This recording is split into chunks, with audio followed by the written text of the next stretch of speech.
Queridos amigos de Tutorá.tv,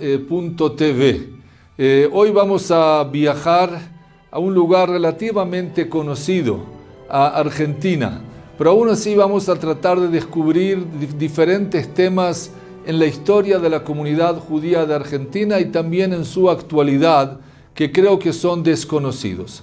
En primer lugar, ¿Israel o Argentina? Esa fue una de las preguntas que escribió Herzl, el visionario del Estado de Israel, en su libro Medinat Hayudim, el Estado de los Judíos. Herzl estaba en duda dónde crear al Estado de Israel, el Estado de los Judíos. Herzl quería crear un Estado para proteger a los judíos del antisemitismo y de la violencia que existía contra ellos en el mundo. En un momento pensó que Uganda en África puede ser un buen lugar. En otro momento pensó que Argentina puede ser un lugar para formar el Estado judío. Y el pensamiento de Herzl era si tomar el Estado geográfico en Argentina o tomar la patria histórica, bíblica y natural en la tierra de Israel. Finalmente esa idea de Herzl no se concretó y nuestro Estado está en Israel y no en este caso en Argentina.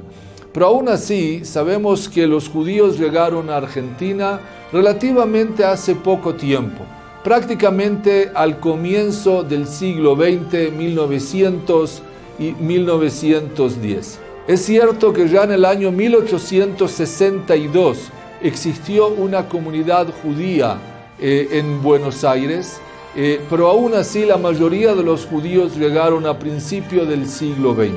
Llegaron a Argentina a principios del siglo XX judíos de países de Turquía, de Siria, de Marruecos, y también llegaron judíos de Rusia, de Ucrania, de Polonia, de Hungría. Judíos ashkenazim y judíos sefaradim llegaron a principios de siglo, y luego también llegaron después de la Shoah sobrevivientes del Holocausto que también se integraron a la comunidad judía que existió en Buenos Aires. Pero creo que uno de los relatos más interesantes y nuevamente único prácticamente en el mundo es la formación de las Moshavot del barón Hirsch, de las colonias del barón Hirsch. A partir del año 1889, el famoso y rico barón Hirsch, que él tenía como objetivo fortificar al pueblo judío, él vio que en los países de Europa oriental los judíos sufrían de pobreza, de pogroms, de antisemitismo, y él comenzó a traer judíos de Europa oriental, de Rusia, de Ucrania, de Polonia, de Rumania, hacia el norte de Argentina para crear colonias agrícolas donde los judíos trabajen la tierra. Durante los años, el barón Hirsch trajo más de 1000 familias de Europa a las colonias del barón Hirsch en la zona del norte de Argentina, en lo que se llama Entre Ríos. En esa zona se formaron pequeñas aldeas, Steitalech, de judíos europeos que llegaron a trabajar la tierra. Tenemos que recordar que el desafío no era fácil. Los judíos que llegaban de Europa eran comerciantes o estudiaban y no conocían el trabajo de la tierra. El barón Hirsch no solamente proporcionó tierras, ganado, caballos y todo lo necesario para el trabajo de la tierra, sino que tuvo que enseñar, tuvo que educar a todas esas personas para que puedan realmente ser agrícolas en Argentina.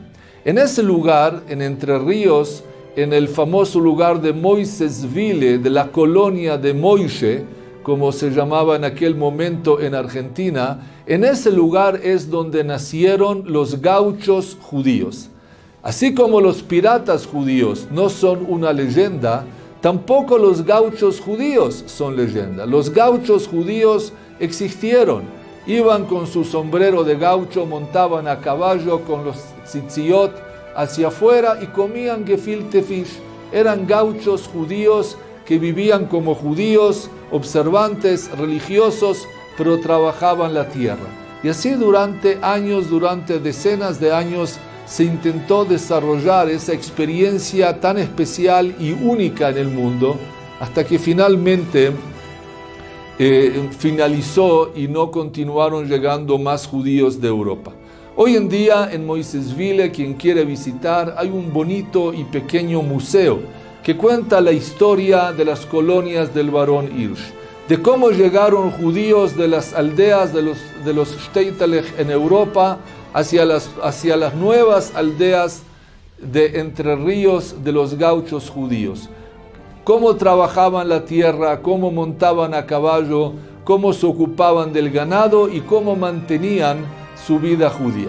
También lo pueden encontrar en internet. Hay una página muy bonita del Museo de Entre Ríos de Moisésville, de las colonias del Barón Hirsch. Las colonias del Barón Hirsch fueron en realidad el origen del judaísmo argentino. Muchas de las familias que llegaron al inicio a Entre Ríos, a las diferentes colonias del Barón Hirsch, más adelante pasaron a Buenos Aires o a otras ciudades de Argentina para continuar su vida judía. Uno de los conceptos famosos en Argentina es el concepto del decreto de no hacer conversiones en Argentina. Quiero explicar un poco esta idea porque creo que tiene que ver con diferentes situaciones que vivió y vive hoy en día el pueblo judío. En primer lugar, América Latina se divide en dos partes, en Euroamérica e Indoamérica. O sea, tomando en cuenta la sociología de América Latina, tomando en cuenta el origen de la población que hay en América Latina, la parte sur de América Latina, me refiero a Argentina, Chile, Uruguay y en parte Brasil, son países de Euroamérica, o sea que la población es europea. La población que llegó a Argentina, a Uruguay, es una población que llegó de países europeos, de España, de Portugal, de Italia y de Francia. Ese es el origen de la población en Sudamérica, en los países de Euroamérica. Pero desde Brasil hacia Centroamérica, gran parte de la población de los países de Centroamérica es una población autóctona, una población que en su origen era una población indígena y por lo tanto los sociólogos llaman a esos países Indoamérica, como ser Bolivia, Perú, Guatemala, diferentes países en los cuales la población es local, es autóctona del mismo país y no llegó de Europa. Creo que esta división sociológica es interesante porque en aquellos países de Euroamérica, donde la población local era europea, como en Argentina y en Uruguay, los judíos lamentablemente llegaron a asimilarse y a tener casamientos mixtos en números mucho más significativos. Hasta hoy en día se considera que la asimilación y los casamientos mixtos en Argentina llegan a un más de 70 o 75%, números realmente astronómicos. Pero a diferencia de los países de Euroamérica, en los países donde los judíos vivieron o viven y la población es una población local, los judíos no mantuvieron relaciones de casamiento con muchas de esas poblaciones y por eso vemos que en países como México la asimilación realmente tenía y tiene hasta hoy en día un número relativamente muy reducido. Pero aún así, la situación de asimilación y de casamientos mixtos ya comenzó en Argentina casi a principio de siglo, cuando llegaban los jóvenes judíos de Europa y conocían a jóvenes no judías de Argentina, pero también con origen europeo. Muy rápidamente se crearon parejas y casamientos mixtos.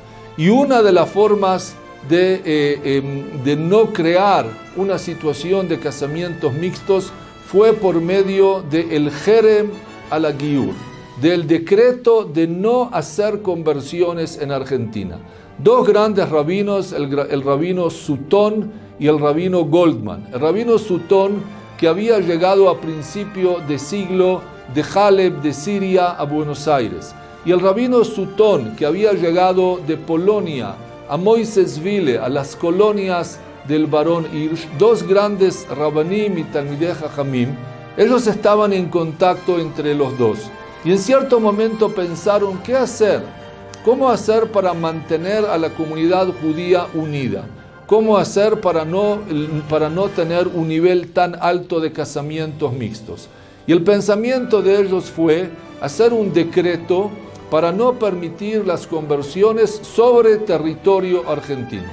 Ellos no prohibieron totalmente las conversiones, como los vemos en el libro Dvar Shaul del rabino Sutton, como los vemos en documentos de la época. Ellos no prohibieron totalmente la conversión, sino que dijeron, aquella persona que quiere convertirse, que viaje a Jerusalén, al Beit Din, realice su conversión y regrese. Más adelante, también las comunidades sirias y los rabinos sirios, la comisión de rabinos sirios en la ciudad de Jerusalén, apoyaron la decisión del rabino Sutton y del rabino Goldman, y después de haber apoyado esa decisión, ellos también tomaron la decisión y el decreto de no hacer y de no aceptar conversiones en las comunidades sirias, en los diferentes países donde se encuentran. Esa era una forma de tratar de combatir la asimilación y los casamientos mixtos, y lamentablemente hasta hoy en día encontramos ese problema en diferentes países del mundo y también de América Latina. Nuevamente continuamos con nuestros viajes alrededor del mundo judío para conocer, para profundizar en la historia del pueblo de Israel y descubrir los secretos por los cuales vive y se mantiene el pueblo judío.